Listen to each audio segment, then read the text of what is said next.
Doy gracias a Dios por este tiempo que se me presta. Doy gracias a Dios porque he estado en sus oraciones desde ayer, por lo menos en los colaboradores. Han estado orando. Para los que no me conocen, mi nombre es Emanuel. No me ven muy seguido, a menos cuando vengo aquí a Bauma. Estamos encerrados. Algunos tienen sus dudas de cómo voy a predicar hoy, si voy a predicar como Pente o como Bautista. Yo la verdad no sé. A ver qué sale. Me puse corbata por aquello que empiece a predicar Bautista, pero traigo el fuego pentecostal adentro a todo lo que da. Amén. Vamos a orar. Amén. Señor Dios, en esta tarde me pongo en tus manos, Señor. Padre, te pido que purifiques mis labios, mi mente, mi corazón, Señor, y que lo que hablemos aquí, Señor, sea de edificación para estos jóvenes que han dispuesto sus vidas, Dios, a tu servicio. Háblanos en el nombre de Jesús. Amén. Abrimos nuestras Biblias, libro de Lucas, capítulo 22, versos del 32 al 34. Amén. Dice de la siguiente manera: dijo también el Señor: Simón, Simón, he aquí Satanás os ha pedido para zarandearos como a trigo, pero yo he rogado por ti que tu fe no falte. Y tú, una vez vuelto, confirma a tus hermanos. Y le dijo: Señor, dispuesto estoy a ir contigo, no solo a la cárcel, sino a la muerte. Y él le dijo: Pedro, te digo que el gallo no cantará hoy antes de que tú niegues 3 veces que me conoces. ¿Cómo olvidar ese día? Era el día de los panes sin levadura, en el que se habría de sacrificar al cordero pascual. Como era la costumbre, se suspendieron todas las labores, un gran día de asueto nacional. Así que mi compañero Juan y yo, por órdenes del maestro, fuimos los encargados de preparar la Pascua para ese día. Yo estaba tan impresionado, dado que fue sorprendente la exactitud de lo dicho por el maestro. Justo al entrar en la ciudad nos salió al encuentro un hombre con un cántaro de agua al hombro.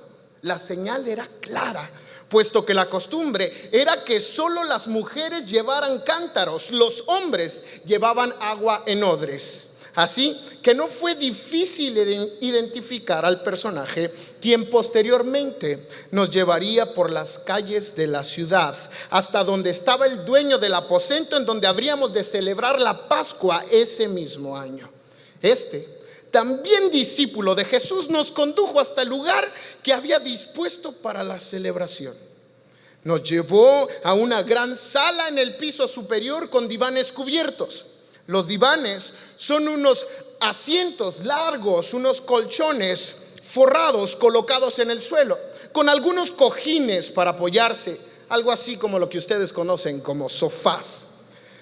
Una mesa de madera baja en la que se colocarían todos los elementos de la celebración. Entramos al lugar antes mencionado, mi compañero y yo, para preparar la Pascua. Ya no teníamos que limpiar la casa, puesto que el dueño del lugar ya había realizado la cacería de levadura. Esto porque la casa tenía que quedar completamente limpia de todas las partículas de pan con levadura. Se acostumbraba que un día antes el dueño de la casa encendiera un candil y recorriera toda la casa buscando sigilosamente cualquier partícula de levadura que pudiera haber en los rincones.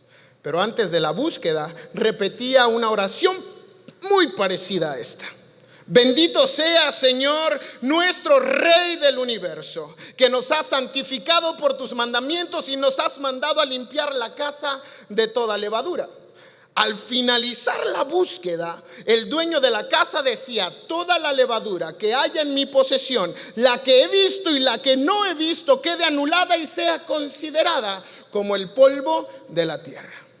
La primera labor ya estaba hecha, dado que el lugar ya estaba dispuesto. A nosotros nos correspondía preparar la mesa con lo típico de la Pascua. Para empezar, el cordero que nos recordaría que las casas de nuestros antepasados habían sido protegidas por la señal de la sangre cuando el ángel de la muerte se paseó por todo Egipto. El pan sin levadura que nos recordaba lo que comieron nuestros antepasados a su salida tan apresurada de Egipto. Un tazón de agua salada que recordaba todas las lágrimas lloradas durante el cautiverio. Además, que también deberíamos colocar gran cantidad de hierbas amargas, como rábanos, achicorias, endivias, lechugas, marrubios, para recordar la amargura de la esclavitud de Egipto. También teníamos que preparar el jorashet, algo así como una suerte de pie en donde se mezclaban manzanas, dátiles, granados y almendras, y unos palillos de canela que nos recordaban la arcilla revuelta con paja utilizada para hacer los ladrillos durante el periodo de esclavitud. Por último, deberíamos preparar 4 copas de vino. Las copas contenían un poco más de 1/4 de litro de vino, pero se mezclaban 3 partes de vino con 2 de agua. Estas nos recordarían las 4 promesas hechas por Dios a nuestros antepasados. Yo os sacaré de debajo de las pesadas tareas de Egipto, os libraré de la servidumbre, os redimiré con brazo extendido y con gran justicia, os tomaré como mi pueblo y seré vuestro Dios. La hora había llegado, todo estaba listo, preparado tal como lo pidió el maestro. El grupo llegó al aposento y con ellos Judas, quien se notaba un poco diferente. Su mirada era distinta a la que nos tenía acostumbrado. Estuvo serio durante toda la celebración, como desorbitado. Podría decirse que no era Judas en ese momento. De cualquier forma, continuamos la celebración. Jesús se apostó en la mesa que habíamos preparado y nosotros junto con él. Recuerdo bien las palabras que dijo, expresando el gran deseo de su corazón de comer por última vez con nosotros antes de que padeciera. Comentó también que no volvería a comer hasta el cumplimiento de su reino. Todo transcurrió con normalidad, siguiendo el orden común de la fiesta de la Pascua. Una oración de acción de gracias. Seguido de eso, bebimos la primera copa de vino. Luego, la comida de hierbas amargas. Alguien hizo la común pregunta: ¿por qué esta noche sería diferente de todas las otras noches? Cantamos la primera parte del Hayel, o sea, los salmos 113 y 114 a viva voz. Después nos lavamos las manos para posteriormente tomar la segunda copa. Comimos el cordero acompañado con el pan sin levadura. De hecho, comimos tanto como pudimos, porque la encomienda era terminarse el cordero, y así fue. Por cierto, cabe destacar el apetito de alguno de mis compañeros. Después de comer pasamos a tomar la tercera copa. Justo antes de terminar, cantamos el Hayel, la segunda parte, justamente el Salmo 115 al 118, para después concluir la ceremonia bebiendo la cuarta y última copa. Cabe destacar que la celebración fue de lo más emotiva, un ambiente espiritual como muy pocas cenas. Quizá ninguna anterior a esa noche había logrado este ambiente tan peculiar. Esta era una noche especial. Las alabanzas brotaban de lo más profundo de los corazones. Las palabras del maestro fueron tan inspiradoras, tanto que yo esa noche estaba dispuesto no solo a ir a la cárcel, sino a morir por el maestro y por su causa. También comenzó una discusión sobre quién sería el mayor en el reino de Dios. No lo recuerdo bien, la verdad. Pero se comenzaron a hacer preguntas tales como en qué orden nos sentaríamos los 13 alrededor de la mesa, quiénes ocuparían las posiciones de honor y en qué rango. Sin embargo, qué gran lección tuvimos esa noche. El maestro se pone de pie y comenzó a lavar los pies de cada uno de los discípulos que nos encontrábamos en ese lugar. Yo me resistí un poco. ¿Cómo era posible que el maestro lavase mis pies sucios? Tuve que doblegar un poco mi orgullo cuando me advirtió que si no le permitía lavarme, no tendría parte en el reino de los cielos. Sin pensarlo le dije: maestro, báñame completo. Así por las buenas, sí, la verdad. De pronto, Y como si estuviera fuera de sí, Judas salió abruptamente de la habitación, como si algo se hubiera apoderado de su mente, después de que el maestro le acusara de que sería él quien le habría de entregar. Y justo después del último bocado, cuando el maestro le dijo que lo que fuera a hacer lo hiciera, pronto Judas se levantó, abrió la puerta y la azotó tras de sí. Mi corazón se entristeció, se achicopaló, como dicen. ¿Cómo era posible que un compañero de milicia fuese tentado de tal forma? Y lo peor de todo, ¿cómo es posible que un compañero discípulo sucumbiera ante tal tentación? Judas, quien se sentó al lado del maestro. Es más, fue el único que tuvo la confianza de meter el pedazo de pan en el plato del maestro. ¿Quién hace eso? ¿Solo un amigo? Judas, el tesorero del grupo, el hombre de confianza, a quien se le depositó toda la confianza del tesoro del grupo. ¿Cómo era posible? Maldito traicionero. Que Dios tenga misericordia de él. Sin embargo, yo estaba dispuesto a mantenerme firme, fiel al maestro y fiel a su causa. También hubo un momento de oración increíblemente bello. Oró por cada uno de los que estábamos ahí. Era una su petición: la unidad del grupo, la protección en un mundo lleno de lobos. Pero fue reconfortante escuchar la voz de nuestro maestro intercediendo por sus discípulos. Pero fue casi al final de la reunión, ya cuando casi todos se habían marchado al huerto, porque no están ustedes para saberlo ni yo para contarlo, pero la reunión tenía que seguir. Había una velada de oración nocturna emocionante, ¿no lo creen?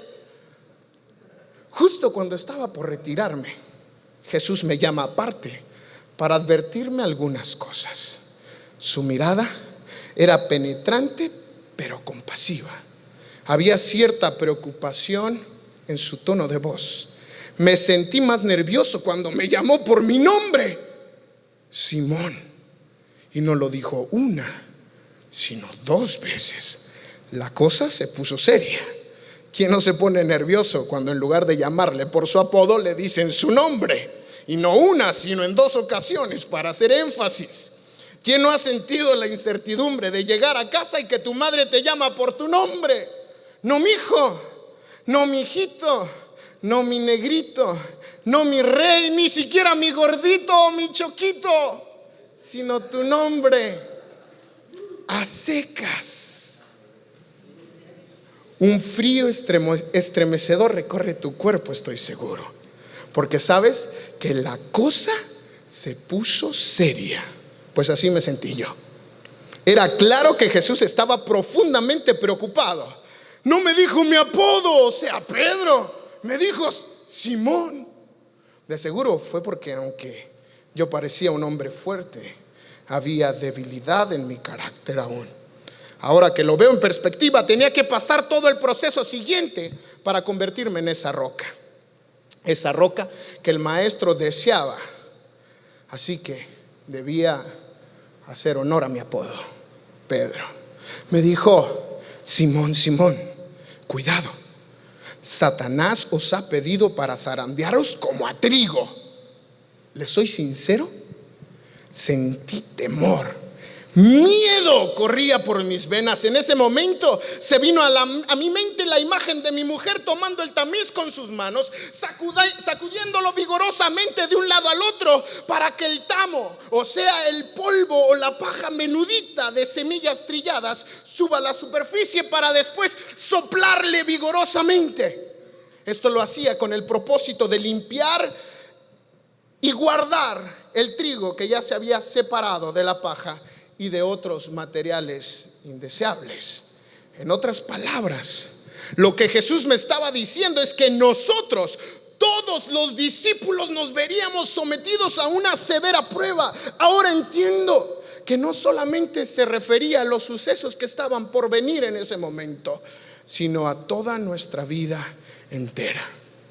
Como un pensamiento veloz, recordé la vida de Job, ese hombre del que habla las sagradas escrituras, que su fe había sido puesta a prueba. para que quedara demostrado que su gran devoción por Dios no era solo producto de la prosperidad y de la buena salud que él gozaba. Este proceso doloroso al que fue expuesto había quedado registrado como ejemplo para aquellos seguidores de Dios de una fe genuina. Y justo después de la reunión tan emotiva, ¿por qué? En ese momento el maestro me dice que Satanás está pidiendo hacer lo mismo con todos nosotros. Un nudo se formó en mi garganta, les soy sincero. Solo de pensar que Dios permitiría tal cosa a mí. Óigame, uno de sus discípulos, no de los favoritos, pero uno de sus discípulos. Ahora entiendo por qué me dijo Simón y no Pedro. Él sabía que no estaba preparado todavía para ser esa roca que él me había destinado a ser. Recuerdo que algo más dijo que confortó mi corazón: yo he orado por ti. No entendía entonces por qué Jesús estaba orando específicamente por mí. No es que no orara por los demás, ya lo había hecho durante la cena. Estoy seguro que había orado por todos, no solo en ese momento, sino anteriormente también. Pero ¿por qué yo? ¿Será porque Jesús tenía en mente que yo sería un líder reconocido? Un hombre de quien se esperaba pudiera ejercer influencia sobre los demás. O ahora que lo pienso bien, sería porque mi carácter era terco, impetuoso, por decirlo de algún modo. Era de todo sabido que yo era un caso difícil, nada fácil para el maestro. Pero fuese cual fuese la situación, es reconfortante saber que el maestro personalmente está intercediendo por cada uno de nosotros.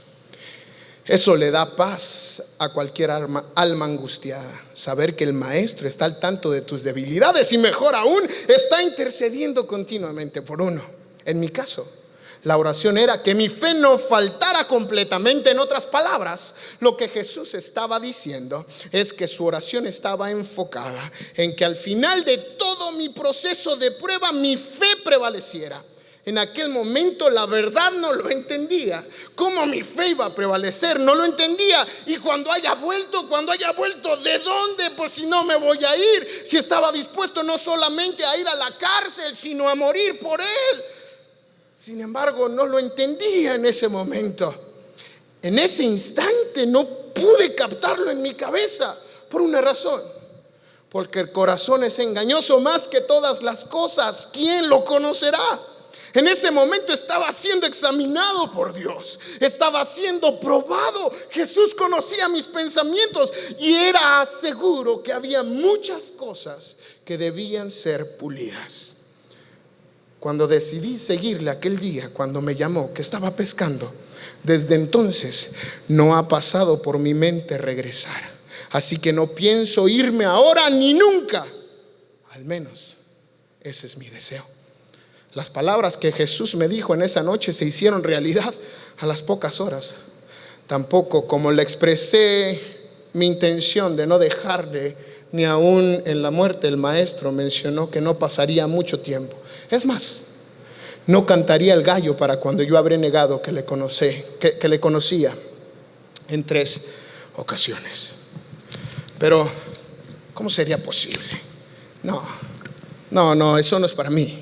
De seguro el maestro estaba tan angustiado por la pena que estaba por pasar que no sabía lo que decía. Sin embargo, yo estaba tan seguro de que aunque tuviera que morir, jamás habría de negarlo.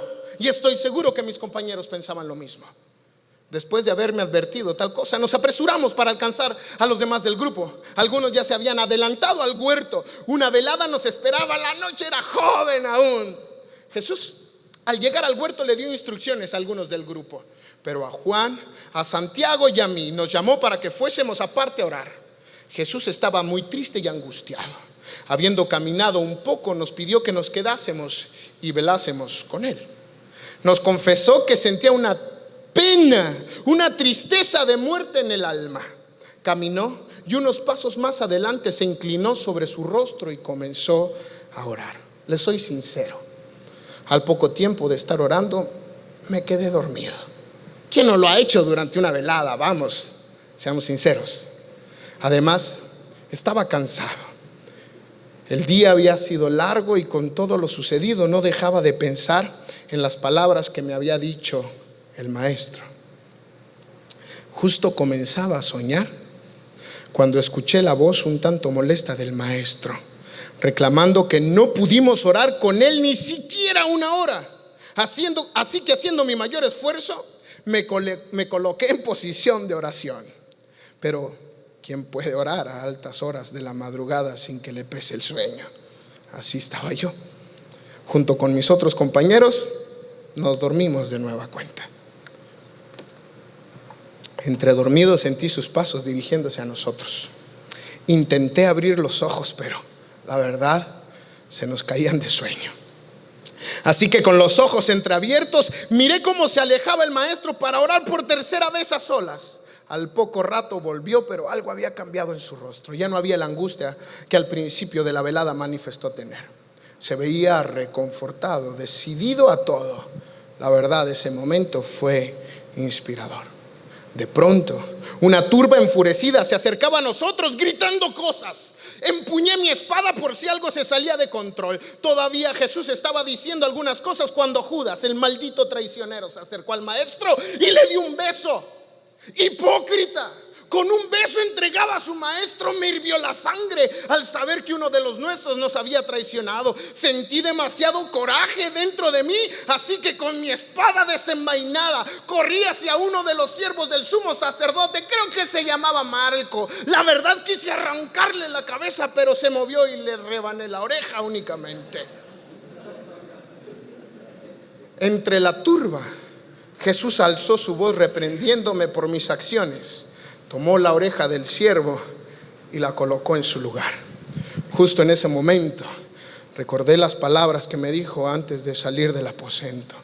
Satanás os ha pedido para zarandearos.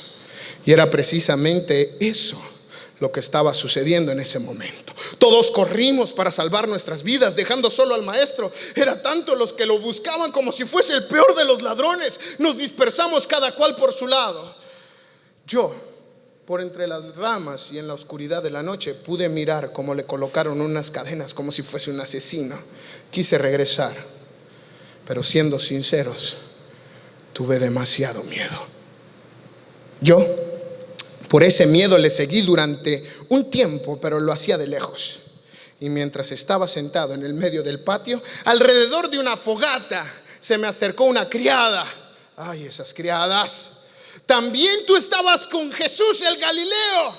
Pero por temor le negué delante de todos. Me retiré. Me acerqué a la puerta y otra criada gritó: también este estaba con Jesús, el Nazareno.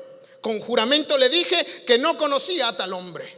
No había pasado ni siquiera una hora de lo sucedido cuando un hombre afirmó: no hay duda, este también estaba con él. Con malas razones y gritando lo maldije: maldita sea, hombre, no sé de qué hablas. En ese momento, mientras yo aún hablaba, un gallo comenzó a cantar. Su canto retumbaba fuertemente en mi mente y en mis oídos. Había sentido pena y dolor en mi vida, pero nunca se podrá comparar a la pena que sentí al ver a los ojos al maestro, a quien hacía unas cuantas horas le había dicho que estaba dispuesto no solo a ir a la cárcel, sino también a morir por él y por su causa. El canto del gallo hizo notar el carácter superficial de mi jactancia. En aquel momento Jesús me estaba advirtiendo que mis palabras serían probadas. Sin duda Jesús conocía mis pensamientos y sabía que dentro de unas pocas horas, justo antes de la salida del sol, yo habría negado no una ni dos, sino en 3 ocasiones toda relación con el maestro. Además, ese cantar de gallo me sirvió para conducirme al arrepentimiento, porque la referencia del maestro hacia ese sonido se iba a arraigar firmemente en mi subconsciente. De modo que en el momento oportuno, este acto que el maestro había ocultado sutilmente en mi mente haría sonar la campanilla de mi conciencia y me llevaría al arrepentimiento. En ese momento miré los ojos del maestro, cómo me miraban con amor, aún a pesar de que le había negado. Mis ojos se llenaron de lágrimas. Lloré como un niño desconsolado, amargamente. Me sentí la peor de las basuras. Jesús sabía que esto iba a pasar y por ello me lo había advertido. Esta situación tan humillante me hizo crecer como persona. Pude salir más sabio como resultado de la experiencia y de esa forma podría estar preparado para ayudar a mis otros hermanos a evitar la caída. Pude aprender algunas cosas que les comparto en este momento. Satanás está al acecho de cualquier creyente para probar si su fe es genuina. 2, ninguno que ha aceptado el llamado quiere fallar. La verdad, ¿o quién sí? Nadie quiere fallar. Sin embargo, nuestras palabras serán probadas para saber si nuestra fe es genuina. La tercera cosa que aprendí es que Jesús intercede por los suyos. Eso le da confort a cualquiera. Cuarta cosa que aprendí es que las cosas que nos pasan en la vida es para adquirir experiencias y poder ayudar a fortalecer a otros en su fe. Aunque a decir verdad nadie experimenta en pellejo ajeno. Pero es nuestra responsabilidad que una vez adquirida la experiencia, confirmemos o afirmemos a nuestros hermanos. Quinta cosa que aprendí: engañoso es el corazón más que todas las cosas. Nadie tiene el deseo de fallarle a Dios. Sin embargo, los pensamientos más ocultos de las personas, solo Dios las conoce. Y por último, con la restauración se muestra que aún después de una desilusión, su obra, la obra de Dios, puede llevarnos a la recuperación. Tú, como yo, hemos decidido seguir a Jesús. Tú, como yo, hemos aceptado el llamado. No porque tú lo hayas elegido, no puedes jactarte de eso, sino porque Él te eligió a ti antes de la fundación del mundo. Y estoy seguro que estás dispuesto a ir por Jesús, no solo a la cárcel, sino a la muerte.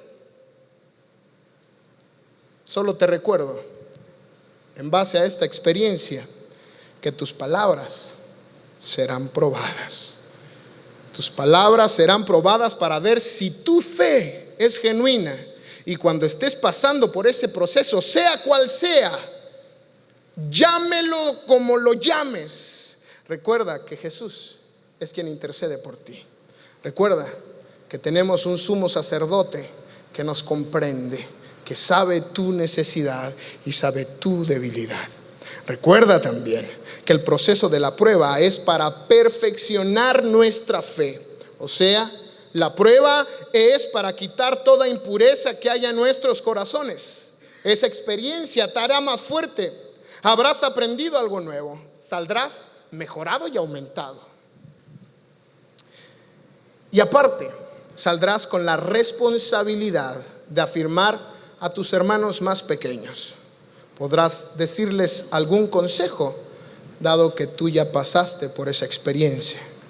Y con espíritu de mansedumbre, como dice la palabra, podrás restaurarle. Recuerda por último que con la restauración se muestra que aún después de la desilusión, su obra puede llevarnos a la recuperación. Póngase sobre sus pies, por favor.